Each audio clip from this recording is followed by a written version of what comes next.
आज की वीडियो में मैं बात करने जा रहा हूँ मूवी एनाबेल क्रिएशन के बारे में। तो शुरुआत करते हैं इस मूवी की एक्सप्लेनेशन को। इस कहानी की शुरुआत में हमें एक आदमी को दिखाया जाता है जिसका नाम होता है सैमुअल म्यूलिन्स। और सैमुअल अपनी वर्कशॉप में एक डॉल बना रहा होता है क्योंकि वो एक टॉय कंपनी का मालिक होता है। तभी सैमुअल को अपने वर्कशॉप के दरवाजे पर एक चिट मिलती है जिस पर लिखा होता है फाइंड मी, यानी कि मुझे ढूंढो। तब सैमुअल अपने घर पर आ जाते हैं और वहां पर उन्हें एक और चिट मिलती है जिस पर लिखा होता है क्लोजर, यानी और पास। तब सैमुअल उस चिट पर लिख देते हैं फाउंड यू, यानी तुम्हें ढूंढ लिया। तब वहां पर एक छोटी बच्ची आती है और वो उस चिट को जब खोल कर देखती है तो उसमें लिखा होता है फाउंड यू, यानी तुम्हें ढूंढ लिया। तब सैमुअल्स पीछे से आ जाते हैं और उस लड़की के साथ खेलने लग जाते हैं। और ये होती है सैमुअल्स की बेटी जिसका नाम होता है एनाबेल। अगले दिन सैमुअल्स अपनी फैमिली के साथ चर्च जाते हैं और चर्च से वापस आते वक्त रास्ते में सैमुअल्स की कार का टायर पंक्चर हो जाता है जिसे वो वहां पर ठीक कर रहे होते हैं।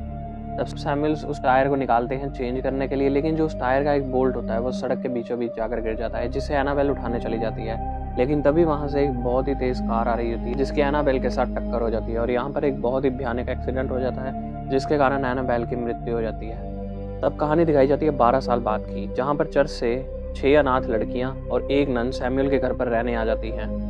क्योंकि इनका पुराना अनाथ आश्रम बंद हो चुका है इसलिए थोड़े टाइम के लिए ये सैमुअल और उसकी पत्नी के साथ रहेंगी। इन लड़कियों के नाम होते हैं Janice, Linda, Carol, Nancy, Kate और टिटानी होता है, और नन का नाम होता है सिस्टर शार्लेट। अब ये सब जब सैमुअल के घर पर पहुंचते हैं, यहाँ हमें पता चलता है कि जेनिस का एक पैर खराब होता है क्योंकि उसे बचपन में पोलियो हो गया था। तब सैमुअल इन सबको अपना घर दिखाता है। ये घर काफी बड़ा होता है और यहाँ बहुत सारे कमरे होते हैं। सैमुअल कहता है कि मैं और मेरी पत्नी नीचे वाले फ्लोर पर सोएंगे और बाकी सभी लड़कियां ऊपर वाले बेडरूम्स में सोएंगी। इस पर शार्लेट सिस्टर कहती है कि क्या मैं और जेनिस नीचे सो सकते हैं क्योंकि जेनिस ठीक से चल नहीं सकती। सैमुअल इस पर अपनी सीढ़ियों के पास लगे एक बटन को दबाता है, इससे सीढ़ियों पर लगी एक चेयर नीचे आती है और सैमुअल जेनिस को उस चेयर के ऊपर बैठने को कहता है और चेयर पर जो बटन लगा होता है वो दबाते ही जेनिस ऊपर जाने लग जाती है। सैमुअल उन्हें बताता है कि ये चेयर उसने अपनी वाइफ के लिए बनवाई थी।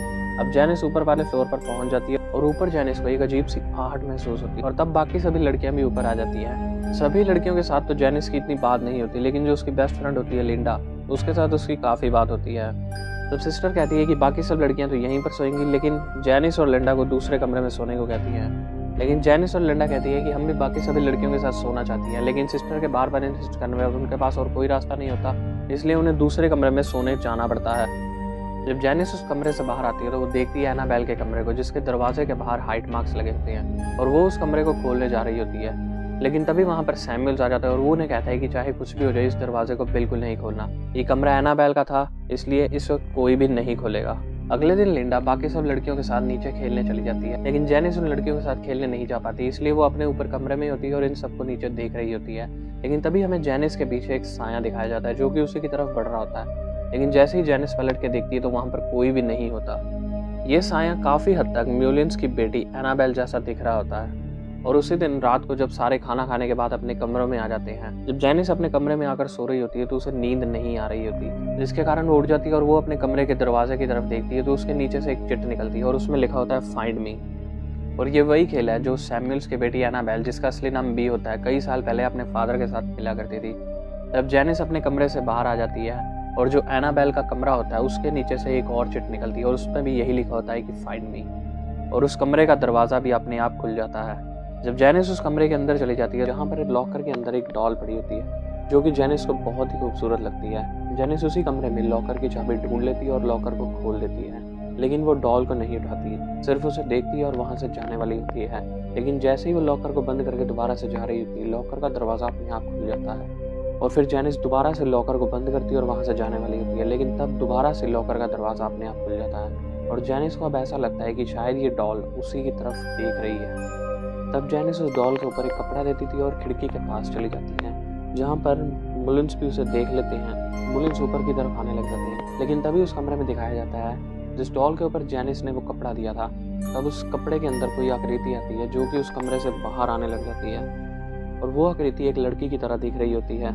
जब जेनिस पलट कर देखती है तो वो लड़की उसी की तरफ आ रही होती है और धीरे धीरे करके जो कपड़ा उसने उस डॉल के ऊपर दिया होता है जो अब इस आकृति के ऊपर है, वो धीरे धीरे नीचे उतर आता है। जैसे देखकर जेनिस घबरा जाती है और आगे की तरफ भागने लग जाती है। तब वो कपड़ा पूरी तरह से नीचे गिर जाता है। वो देखती है कि वहाँ पर कोई भी नहीं होता और ये देखकर जेनिस को कुछ अजीब लगता है, लेकिन तब वो अपने कमरे में चली जाती है और तब वहाँ पर मुलिन्स भी आ जाते हैं। जेनिस मुलिन्स को देखकर उनसे कोई बात नहीं करती और मुलिन्स भी उससे कुछ नहीं पूछते और वहाँ से चुपचाप चले जाते हैं। अगले दिन जेनिस सिस्टर शार्लेट के पास कन्फेशन करने गई होती है कि उससे एक गलती हुई है। वो उस कमरे में चली गई थी जिस पर जाने से मुलिन्स ने उन्हें मना किया था, और वो सिस्टर शार्लेट को ये भी बता देती है कि जो जो उस कमरे में उसके साथ हुआ था। लेकिन सिस्टर शार्लेट उसकी बातों पर विश्वास नहीं कर रही होती। वो सिर्फ यही सोच रही होती है कि शायद वो गलती ना मानने के लिए जेनिस बहाने बना रही है।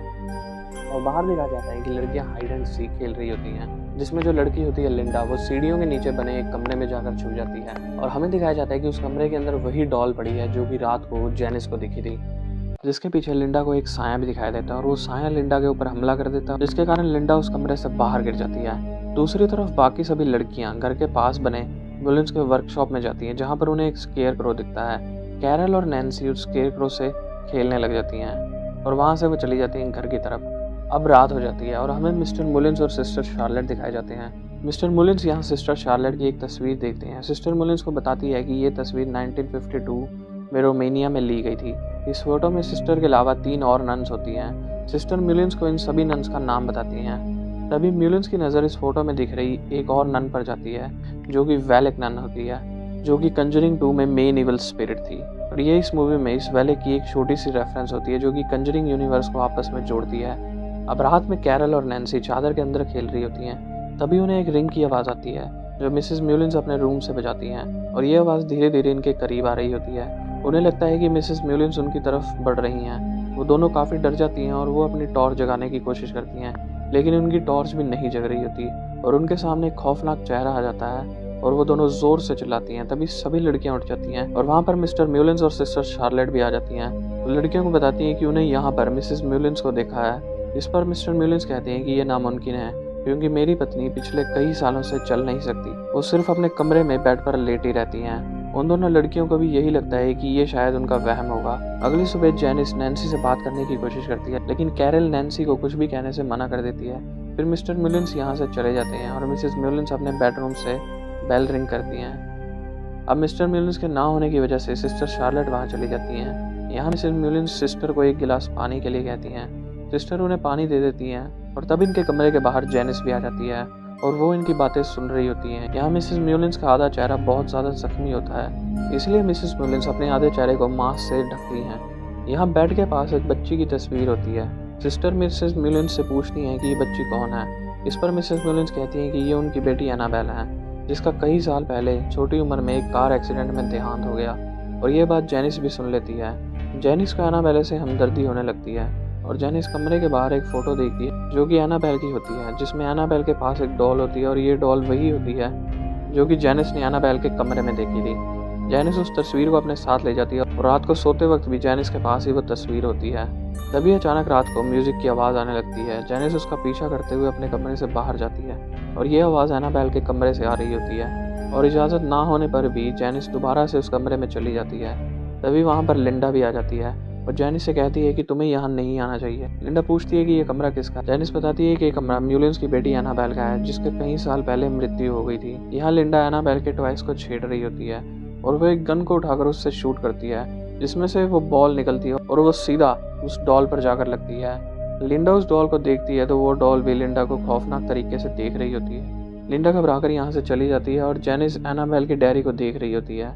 तभी कमरे का दरवाज़ा अचानक से बंद हो जाता है और सभी चीज़ें खुद चलने लगती हैं। जेनिस उस डॉल हाउस के पास जाती है और वहाँ उस डॉल हाउस में पड़ी एनाबेल की एक मिनिएचर स्टैचू को उठाकर खिड़की के सामने रखती है, और तब कमरे में उसी खिड़की के सामने असली एनाबेल खड़ी होती है, जिसकी 12 साल पहले मृत्यु हो गई थी। जेनिस उससे बात करने की कोशिश कर रही होती है, लेकिन एनाबेल उसका कोई जवाब नहीं देती और वो खिड़की के पास चली जाती है।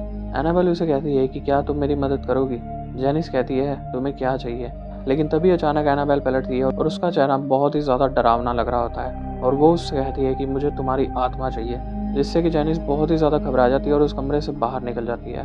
वो अपने कमरे की तरफ बढ़ती है, लेकिन वो कमरा बंद हो जाता है। जेनिस यहाँ सबको आवाज़ लगाती है, लेकिन कोई भी उसकी आवाज़ नहीं सुन पा रहा होता। अब जेनिस सीढ़ियों पर लगी चेयर पर बैठकर नीचे जाती है और वो नीचे तक पहुँच ही जाती है, लेकिन कुछ दूर पहले उसकी चेयर वापस ऊपर जाने लगती है और जो ऊपर साया खड़ा होता है वो जेनिस को ऊपर से नीचे की तरफ फेंक देता है, जिससे जेनिस बुरी तरह से जख्मी हो जाती है।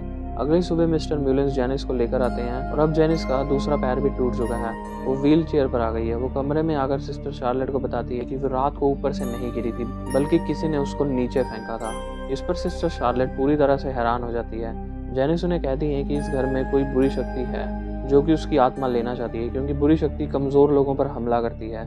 सिस्टर कहती है कि बुरी शक्ति कमज़ोर शरीर पर नहीं बल्कि कमज़ोर मन पर हमला करती है, और तुम्हारा मन हम सबसे मजबूत है। और रात में लिंडा जेनिस के पास बैठी होती है। जेनिस नीचे वाले फ्लोर पर सो रही है क्योंकि उसके दोनों पैर टूटने की वजह से वो ऊपर नहीं जा सकती, और लिंडा को ऊपर अकेले ही सोना पड़ता है। दूसरी तरफ हमें मिस्टर म्यूलिन्स अपने कमरे में दिखाए जाते हैं कि शायद हमने इन सबको यहाँ पर रखकर गलती की है। वो कहते हैं कि जेनिस शायद ऊपर से गिरी नहीं थी बल्कि उसे गिराया गया है। मिसेस म्यूलिन्स कहती है कि वो बस एक एक्सीडेंट है और कुछ नहीं। वो कहती है कि पिछले 12 सालों से कुछ नहीं हुआ है।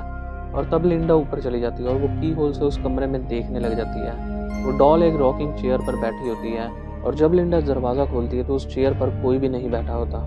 लिंडा अपने कमरे में चली जाती है और वो दोबारा से उस गन से शूट करती है, और तब वो उस बॉल को वापस खींच रही होती है, लेकिन तभी उस बॉल को कोई पकड़ लेता है, और तब दूसरी तरफ से लिंडा को कोई खींचने लग जाता है। तब लिंडा डर जाती है और वो उस गन को छोड़ देती है और डर के मारे अपने बेड पर लेट जाती है। तब वो देखती है कि उसके कमरे में किसी के पैरों के निशान हैं, और जब वो सामने की तरफ देखती है जो कि जहाँ पर जेनिस का बेड है, तो वहाँ पर वही डॉल पड़ी होती है और वो डॉल उसी की तरफ देख रही होती है।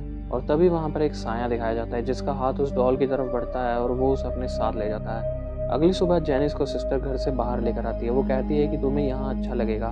तभी मिसेस म्यूलिन्स रूम से रिंग बेल करती हैं और सिस्टर यहाँ से चली जाती है, और यहाँ जेनिस की व्हील चेयर को एक झटका लगता है।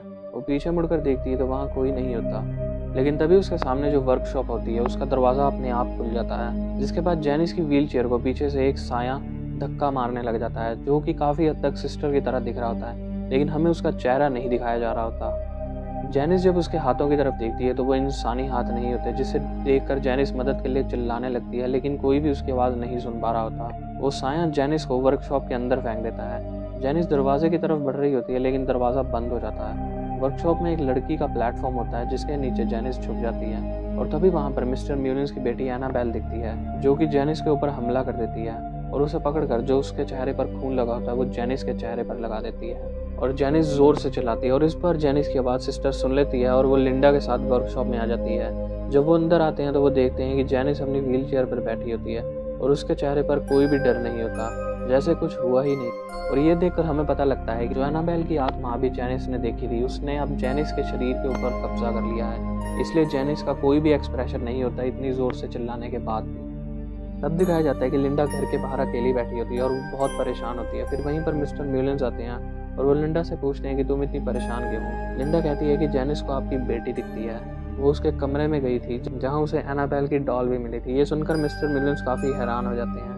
वो गुस्से से लिंडा को कहते हैं कि इस डॉल को तो छुपा दिया गया था, फिर उसे वो कैसे दिख सकती है। इसके बाद वो अंदर जाते हैं। वहाँ डाइनिंग रूम में चेयर पे वही डॉल बैठी होती है जिसे जेनिस ने एनाबेल के कमरे में देखा था। वहाँ पर मिस्टर म्यूलिन्स को एक चिट मिलती है जिसमें लिखा होता है फाउंड यू। अब यहाँ पर जेनिस भी आ जाती है जो कि चल नहीं सकती, लेकिन तब उसके दोनों पैर ठीक होते हैं और वो चल सकती है।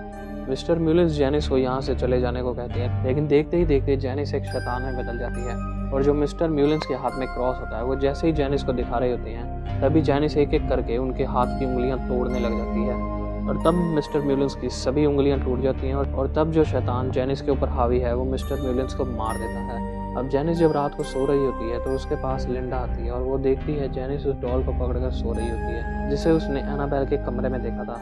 लिंडा उस डॉल को उठा लेती है और उसको फेंकने के लिए घर से बाहर चली जाती है। यहाँ सिस्टर भी उसे देख लेती है और वो उसके पीछे चली जाती है। लिंडा एक कुएं के पास जाती है और वो डॉल को कुएं में फेंक देती है। तभी यहाँ पर सिस्टर शार्लेट भी आ जाती है और वो लिंडा से पूछती हैं कि तुम यहाँ क्या कर रही हो।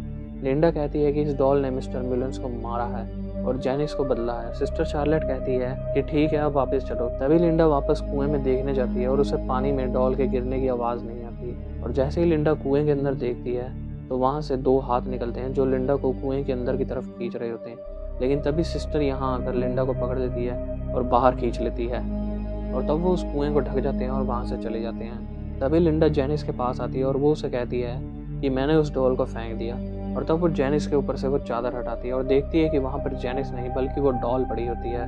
तब सिस्टर सभी लड़कियों को जेनिस को ढूंढने को कहती है और वो डॉल को लेकर मिस्टर म्यूलिन्स के पास जाती है और वो उनसे जाकर पूछती है कि यहाँ पर हो क्या रहा है। मिसेस म्यूलिन्स बताती हैं कि आज से 12 साल पहले जब हमारी बेटी की एक्सीडेंट में मृत्यु हो गई थी, तो हमने उन शक्तियों से मदद मांगी थी जो हमें हमारी बेटी से मिलवा सकते थे, उससे बात करवा सकते थे, ताकि हम उसे घर में वापस ला सकें। शुरुआत में सिर्फ हमें उसका एहसास हुआ करता था, लेकिन बाद में हमें जाकर एक चिट मिली जिसमें एनाबेल ने हमसे पूछा हुआ था कि क्या वो इस डॉल के अंदर जा सकती है, और हमने उसे उसके अंदर जाने की इजाज़त दे दी, जिससे वो और शक्तिशाली हो गई और अब वो हमें दिखने भी लग गई। हालांकि हम उसे छू नहीं सकते थे, गले नहीं लगा सकते थे, पर वो हमेशा हमारे आसपास ही रहती थी। लेकिन एक दिन जब मैंने उसे मिरर में देखा तो मुझे पता लगा कि वो हमारी बेटी नहीं थी, बल्कि वो एक शैतान था जो हमें धोखा दे रहा था। और जब मैंने एक दिन उसके सामने क्रॉस लेकर गई तो वो शैतान अपने असली रूप में आ गया और उसने मुझ पर हमला किया, जिससे मेरी एक आंख खराब हो गई और ना मैं चलने के लायक रही। इसके बाद सैमुअल ने चर्च से मदद मांगी और हमने उस डॉल को एक लॉकर में रखकर चारों तरफ बाइबल के पन्ने चिपका दिए